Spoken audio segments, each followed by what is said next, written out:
Welcome to Phrase by Phrase, where we are studying the Bible one phrase at a time. And today we're looking at James chapter 2, verses 15 through 17. Now, James has just said that faith must be evidenced by works, that if our faith is real, then it's going to show itself in the way that we live. And so James, after stating that, then gives an example of what he means. In verses 15 and 16, he said, "If a brother or sister is without clothing and in need of daily food, and one of you says to them, 'Go in peace, be warmed and be filled,' and yet you do not give them what is necessary for their body, what use is that?"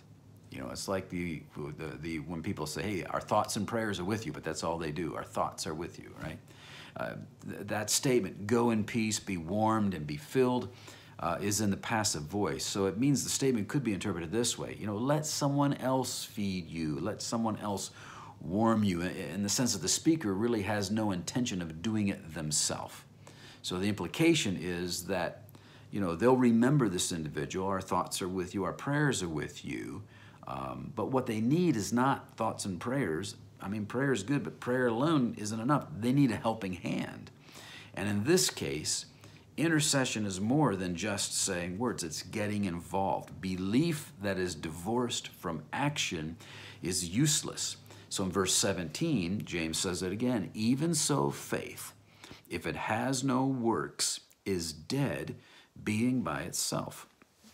This is the kind of faith that accompanied the church at Sardis. Jesus, speaking to them, said, "You have a name that you are alive, but you are dead. You think you're alive, but you're really dead." Well, in the last verse, James makes an analogy of the body and the spirit, between those two and the faith and works. In 2:26, he said, "For just as the body without the spirit is dead, so also faith without works is dead." Now let's think about that for a minute. Death is the severing from environments. It's the removing from an environment. So when the spirit leaves the environment of the body is dead. So the spirit inside the body animates the body, right? That's what makes it alive. So when that spirit is gone, the body is dead. So now the works that animated the faith is gone, so the faith is dead. You know, it has no power to save. So people who say that they believe in Jesus but have no works, in actuality, they're lost.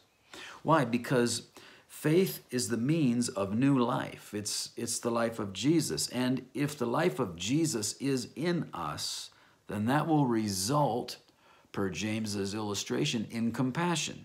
All right? So when we see someone in need, we're compelled to help them, not because we want to try to earn salvation, but because our possession of salvation compels us to help others. All right, so we'll continue James's message next time as we dive into this incredible passage where he unpacks this really important theology for us. So I hope you'll join me next time as we study the Bible, phrase by phrase.